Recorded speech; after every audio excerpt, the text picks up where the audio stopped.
satellite.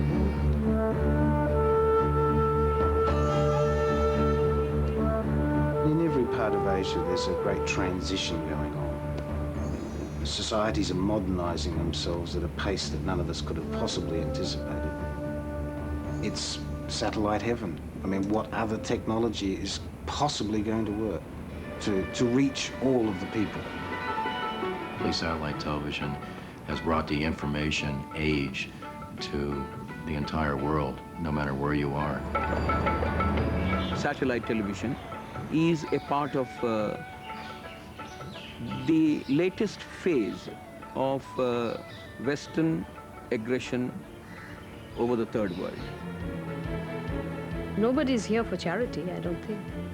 Put simply, it represents the most exciting challenge in broadcasting in the whole world. In the satellite networking business, we could all lose our buns out here.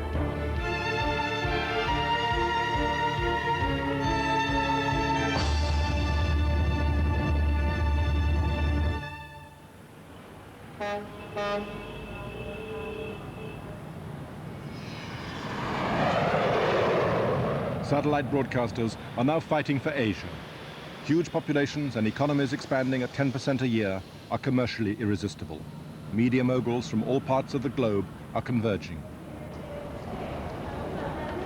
In December 1994, the vice president of Ted Turner's news operation, CNN International, traveled to Hong Kong to be at Asia's biggest ever television bazaar.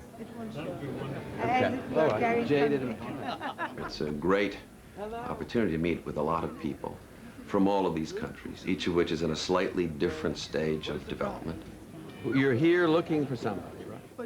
The marketplace doesn't care at the end of the day where it comes from, as long as what they're getting is what they want to watch and what interests them and what they enjoy.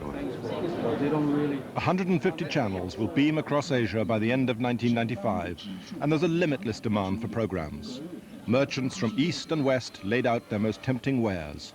Nobody wants to miss out on the future. BBC Worldwide Television can unquestionably make money. BBC News and Information, World Service Television, will certainly make money. Our ambitions, our aspirations are to take the flagship channel, News and Information, around the world. This week, virtually every significant player in the world entertainment industry is in Hong Kong.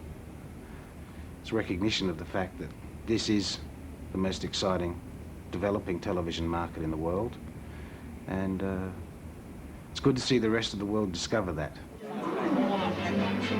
Star TV, the first and only pan-Asian television network broadcasting to 53 countries throughout Asia.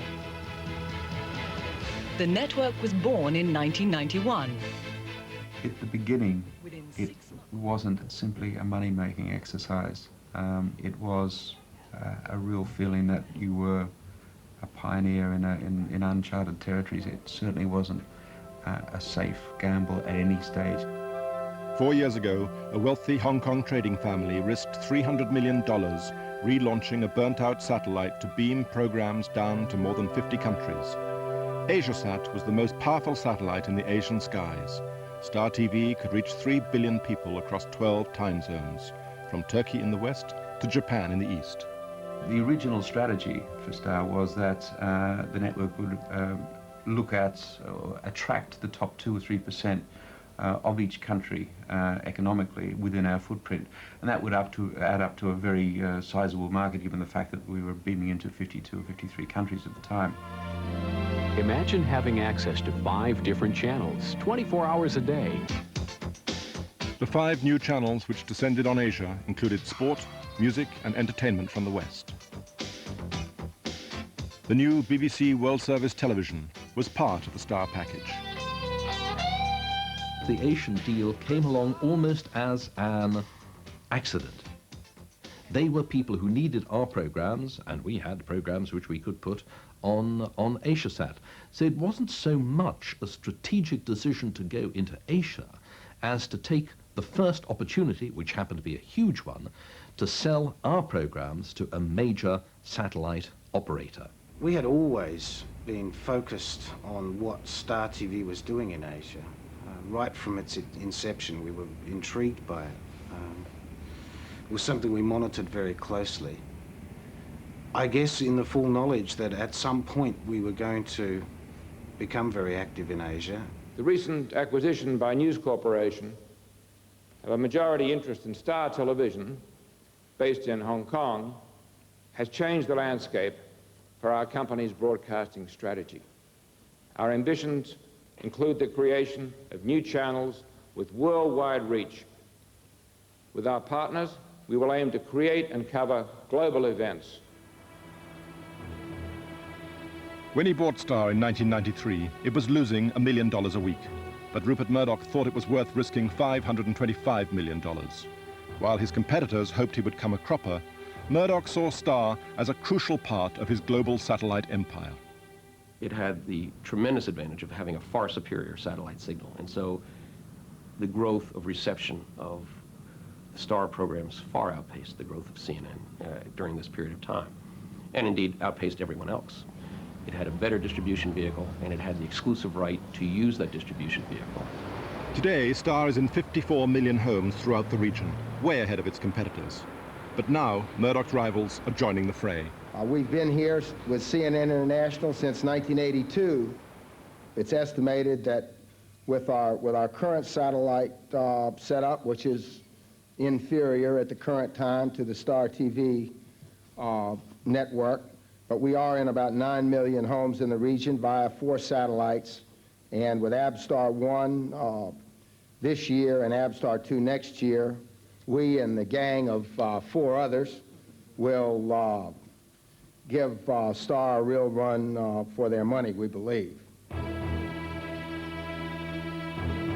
AbStar 2, the first satellite to rival AsiaSat, was launched by the Great Wall Corporation of China.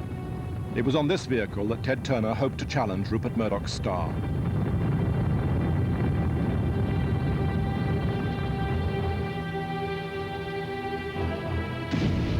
But Turner and his so-called gang suffered a setback. AbStar exploded on takeoff. But it was the first of many satellites due to launch over Asia soon. One of these will take Ted Turner into the skies this summer. We're very conscious that there's going to be a lot of competition in Asia. There'll be a lot of satellites, but I think we have the advantage of having been in the market for a long time and understanding the market very well.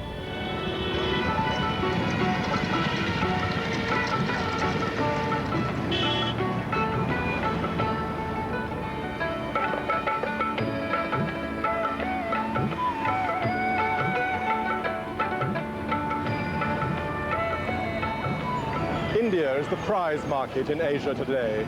It has nearly 900 million people, a fifth of the world's population. Government controls are being lifted as India transforms itself into a market economy. Satellite symbolizes this change. It has infuriated some, but given viewers a choice for the first time ever. Here in Bombay and all across the subcontinent, millions of households have rushed to get the new Western entertainment beamed out of the sky. India was opening up, and the likes of Murdoch, Ted Turner, and all the big international players thought, well, here's a market that understands English, so you don't have a huge language problem. English is the link language in the subcontinent. And I think after the Gulf War, in India, for instance, it was the first time people put up dishes and realized the technological breakthrough of receiving signals by putting a dish on top of their roof.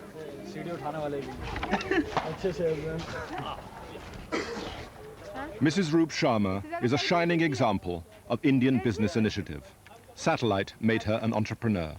She was one of the first in Delhi to invest in a satellite dish, string cables around her neighborhood, and distribute the channels coming free from the sky around the community. Take all of you listen here, we'll take the cable and put it there. We'll put the ladder upstairs and we'll lay the cable from this end till there. I was out of job. I had nothing to do.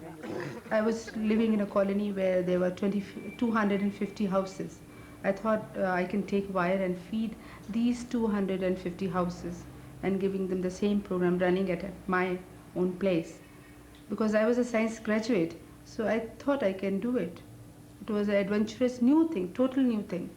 You see, all sorts of people came into it. Some were professionals who knew, some gave bad quality. It became the biggest cottage industry in India, you know, becoming a cable operator. It really was like that. Dishes sprung up everywhere. But I think that they are an advantage for a country like India because they can get people who are not so well off, who can't afford their dishes on expense accounts or otherwise. I used to go to house, door to door, conversing for this cable TV. And invariably people thought that I'm selling a cable television to them. They said, no, no, we have Oneida TV at home, we have Sony TV at home. For 1 or 2 months, you know, very few people helped us in this venture. But there are few who trusted us and they took the connection.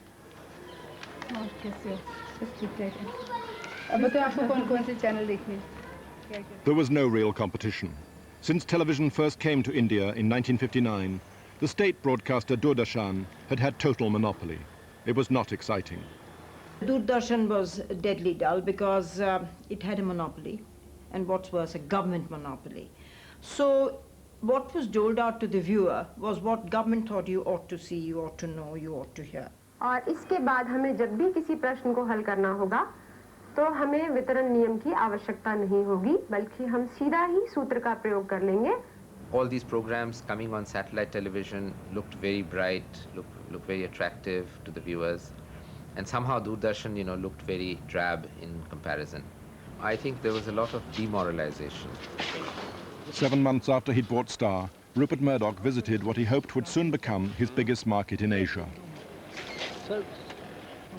I think he feared that he might have political troubles in India or censorship troubles. So I think that's why he came. He was very suave.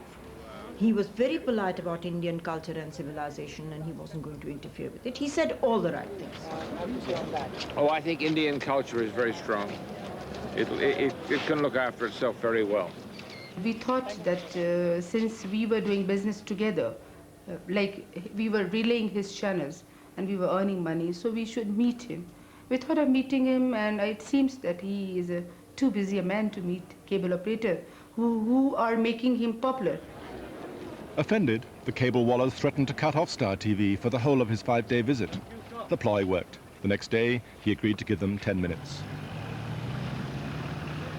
We said if he has got 10 minutes time, then we are equally busy people because we have to look after our customer as well. So I said I have got only 5 minutes to see him. If he can talk to us in 5 minutes, it's okay. And after that, when we went to meet him, he sat with us nearly for 2 hours, more than 2 hours. We think there are something like 60,000 cable operators, and we think they deliver about between 14 and 16 million homes. So they represent a very important part of our strategy in India. It's impossible at the moment to get any revenue out of the Indian cable business. It's just not structured by any rules, copyrights, regulations that enable cable operators to have to pay any programmer for any signal. We love them, and you know, we take, as I think one must, the long-term view, and it is on our benefit, along with those of other satellite channels, not just Turner's, you know, to help and encourage the growth of a very vital business, new business in India, and perhaps we'll get paid down the road. You know, we don't pay our telephone bills. We try to avoid paying our electricity bills. The farmers in this country have never paid for the electricity they've ever got, and why the hell would they pay for entertainment? It's supposed to be free.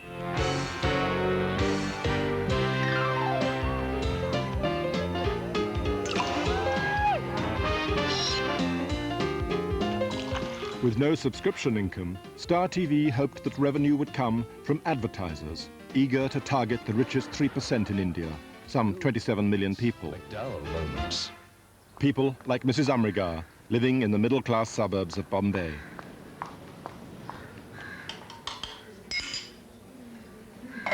It's nice and quiet and peaceful, a little away from the hustle and bustle of the city.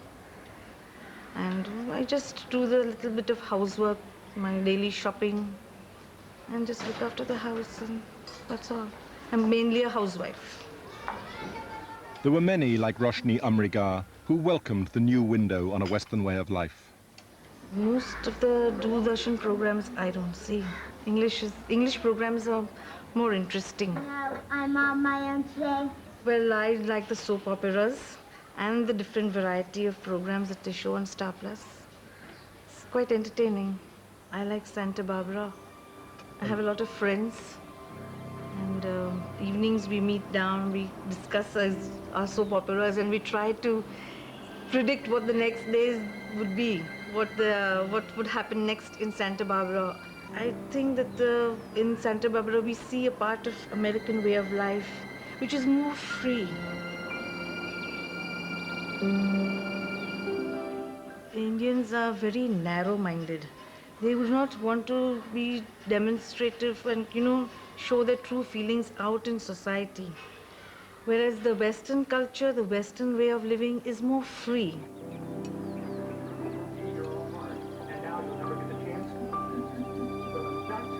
Santa Barbara, it's very, very popular. I mean, there was incest and love-making and adultery and the sort of thing you didn't get on Doordarshan. Then you also got MTV, which I should say was a star hit with younger viewers. There's a large demand for the latest pop from India, the westernized upper 10, and they loved it. MTV is now enjoyed by our neighbors in all parts of the world, bringing together different languages, cultures, and most of all, music-loving youth. The thing that makes us unique is the fact that we're based on music, and music is a wonderful language. I like to say, for example, a wop up, a loop up, a lop bam boom means the same thing in any language. We may not know what it means, but it means basically the same thing in any language. With Mangalam Bhagavan Vishnu.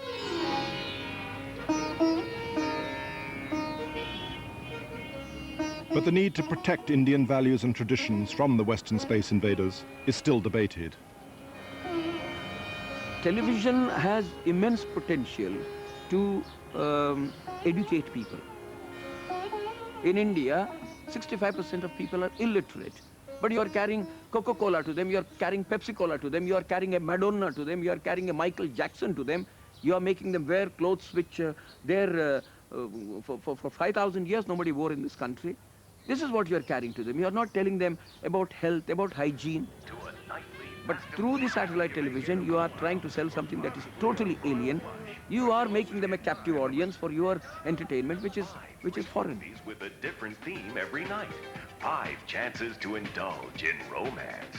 Zaibanisa is a Bombay servant who was first captivated by satellite while sweeping her employer's floor. Legendary stars and take a closer look at the magic of movies.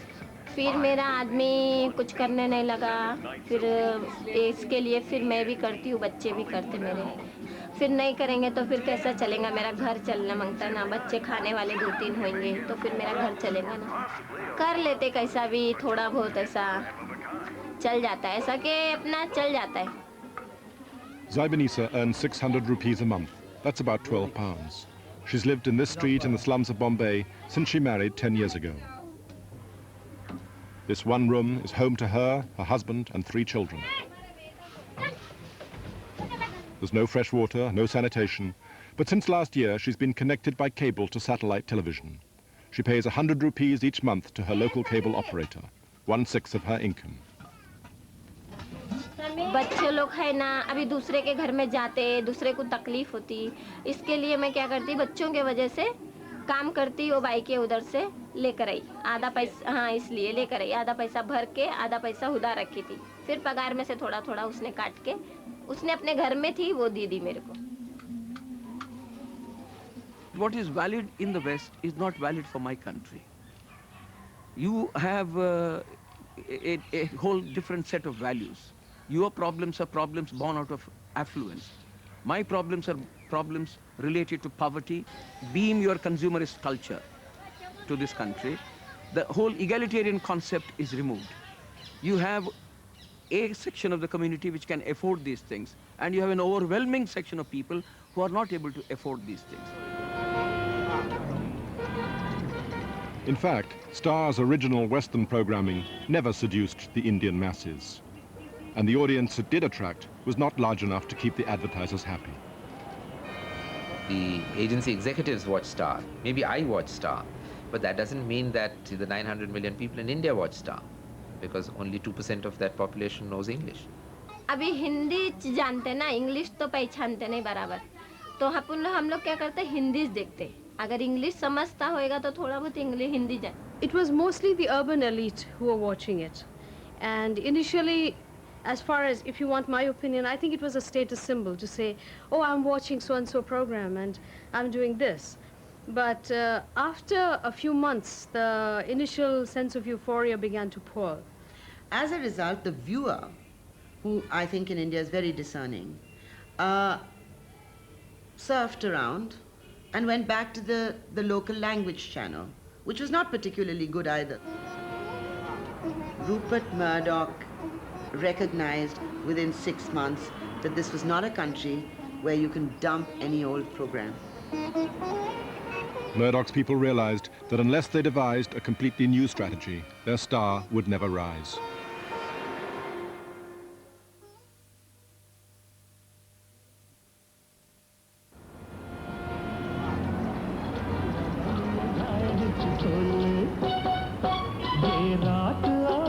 While Murdoch was trying to increase Star's audiences, Zee TV, the first Indian satellite television channel, was taking the country by storm.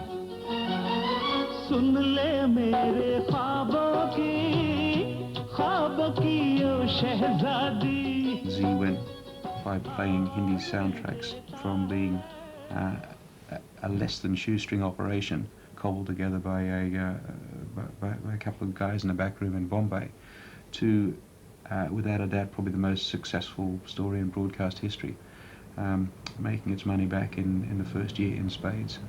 Zee TV is a young, youthful, dynamic, at times irreverent channel which needed to be there because there was nothing like this. And that's the personality we have built up for the channel.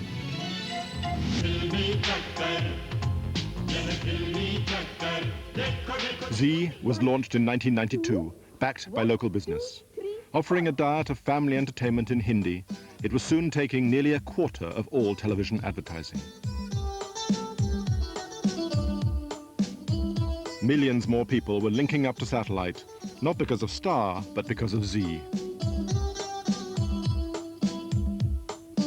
There's a tremendous acceptability of the English language in India, but it must be delivered alongside programming that originates in Hindi. We decided that the best way to go forward in India was jointly with Zee. And that's why we bought half the company. And I'm pleased to say that that partnership has worked out beautifully. People believe, and I would like to be one of those people in believing that Murdoch needed us probably more than we needed him. But that might be presumptuous, so it's best to say that he needed us as much as we needed him. Star TV. In December 1994, the new partners launched another local language channel, LTV. And more are promised. ये तो है sensation. It's got it all. It's young. It's bold. Department बदनाम हुई है आपकी वजह से. Terror. We need to respond to what the market wants. And what we're seeing in India is us responding to a market demand. The market is demanding more local programming. We can't produce it fast enough.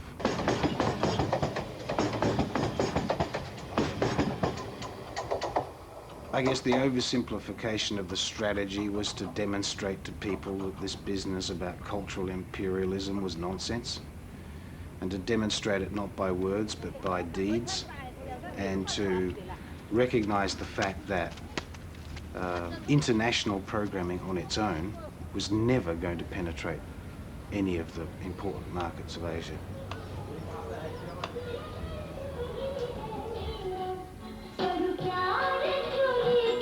It was particularly true for music. Everyone believed that music knows no boundaries, that it crosses over everywhere, that like bad wine, it travels very well. In fact, the reverse is true.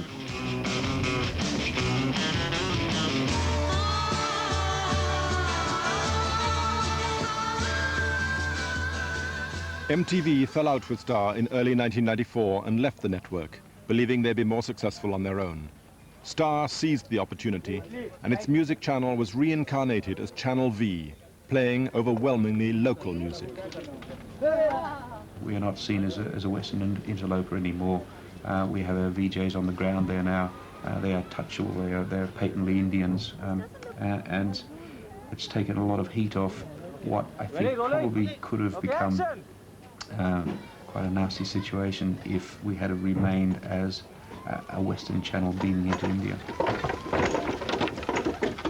Oi, I'm back. I can't speak for other services or other satellites or other channels, but that's the direction that we're going in.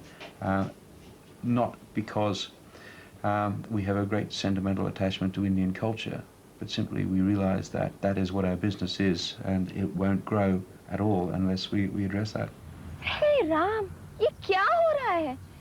So, without further ado, let's watch Mohra at number 10.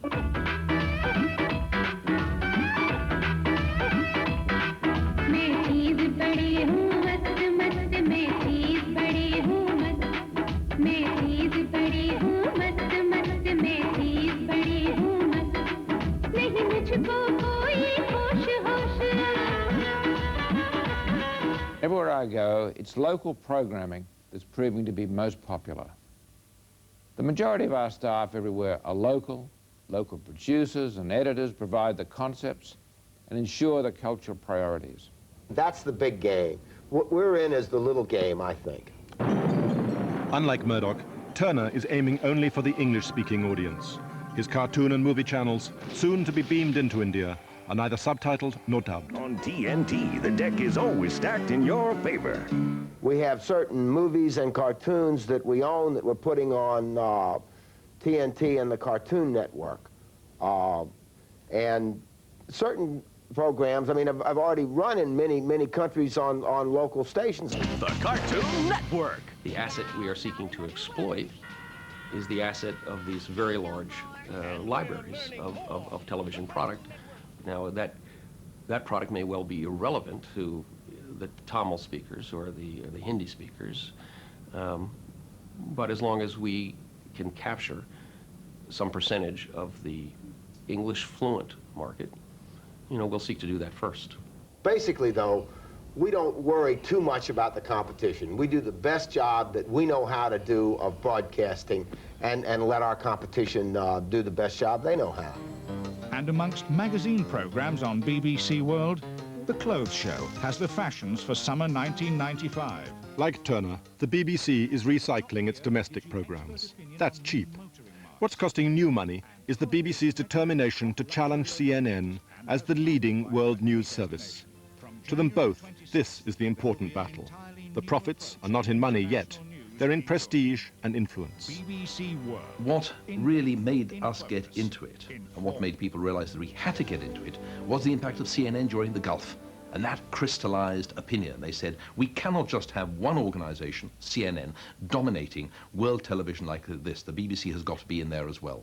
The tradition of the World Service is to attempt to take accurate, impartial, and comprehensive news services around the world. I happen to believe that that's a basic democratic right.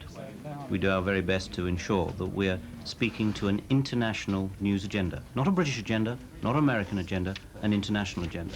Now with CNN International, we have an English product that is distributed globally, and we go after the 3% or 5% or 10% or 12%, whatever it is in each country. Which is first English fluent, and second of all has an interest in receiving global news, international news, produced by an American network. There was certainly a news vacuum before satellite came to India.